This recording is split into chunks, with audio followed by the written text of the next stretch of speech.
जानवी इस ड्रामे की लीड रोल कर रही थी और अमित लीड हीरो था। जैसे ही जानवी की एंट्री होती है, समीर जानवी को बस देखते ही रह जाता है।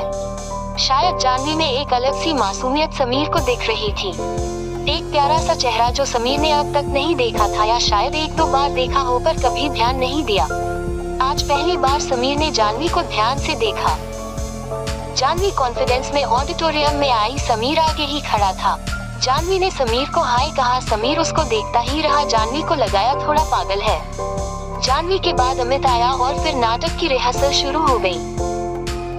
ये नाटक प्रेम की कहानी पर आधारित था। अमित और जानवी दोनों को डायलॉग याद थे, दोनों ही एक अच्छे एक्टर थे। समीर ही था जो अनाड़ी था, जिसने ये सब पहली बार देखा था। उसको बड़ा अच्छा भी लग रहा था और झिझक भी हो रही थी।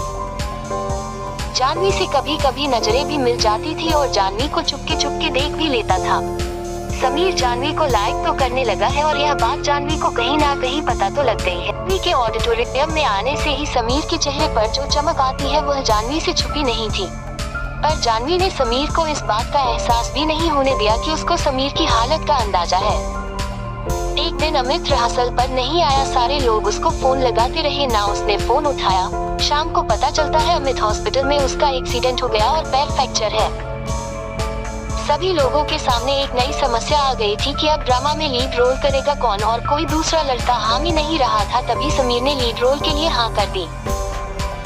समीर ने हाँ तो कर दी, पर ना उससे कोई डायलॉग बोला जा रहा था, ना वह जानवी के सामने ठीक से खड़ा हो पा रहा था। बहुत देर तक कोशिश करने के बाद जानवी समीर पर बहुत तेज चिल्लाई, तुमको ये सब मजाक लगता है? तुमको कुछ अंदाजा भी है तुम क्या करना चाहते हो और क्या कर रहे हो? कम से कम तुमको 10 साल लगेंगे, तब जाकर तुम लीड रोल कर पाओगे। बिना कुछ सोचे समझे तुम आकर बस खड़े हो गए हो। आता क्या है तुमको? लगातार बोलती रही समीर बस सुनता रहा। शाम के समय कैंटीन में समीर जानवी से कहता है, मुझसे गलती हो गई, मैं तो बस कुछ नया सीखने की कोशिश कर रहा था। नया सीखने में तो गलती होती है, तभी तो हम सीखते हैं। पर मैं ये भूल गया था कि मेरी गलती से तुम लोग जो इतने दिन से कड़ी मेहनत कर रहे हो पर कितना बुरा असर पड़ेगा। मैं तो बस अपने बारे में सोच रहा था। जो भी हुआ आज के बाद नहीं होगा, और समीर चला गया। दूसरे दिन जानवी समीर के रूम पर पहुंच जाती है और समीर से कहती है, चलो मुझे कुछ काम है।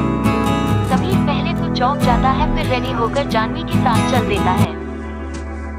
जानवी को वैसे तो कोई काम नहीं था, बस समीर के साथ घूमना था, थोड़ा कंफर्ट जोन बढ़ाना था। दिन भर दोनों साथ रहते हैं, घूमते फिरते हैं। जानवी अपनी गलती की माफी मांगती है और समीर से फ्रेंडशिप कर लेती है और कहती है, जब तक ये ड्रामा नहीं हो जाता तब तक तुमको दिन भर मेरे साथ ही रहोगे। जानवी उसको एक्टिंग की, लोगों के सामने बोलने की, अपनी झिझक छुड़ाने की बहुत ट्रेनिंग देती है।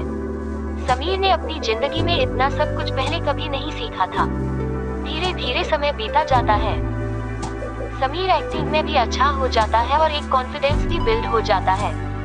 जानवी और समीर की बॉन्डिंग भी अच्छी हो जाती है। दोनों दिन भर साथ घूमते, खाते पीते और ड्रामा करते, अपनी बातें एक दूसरे से शेयर करते। इतने कम समय में पहली बार जानवी और समीर इतनी नजदीक आ गए थे। दोनों को एक दूसरे के लिए फीलिंग होने लगी, और जब ड्रामा स्टेज पर हुआ तो ड्रामा के डायलॉग ऐसे लग रहे थे जैसे बिल्कुल नेचुरल। दोनों के हाव भाव एकदम ओरिजिनल थे। एक शानदार परफॉर्मेंस ने सारी कॉलेज का दिल जीत लिया। हर जगह बस जानवी और समीर की ही चर्चा थी। सारे कॉलेज को उनके प्यार का अंदाजा था। बिना एक दूसरे को प्रपोज किया कब वो दोनों एक हो गए उनको पता ही नहीं चला। दोस्तों, आपको समीर और Jhanvi love story in Hindi कैसी लगी हमें कमेंट करके जरूर बताएं।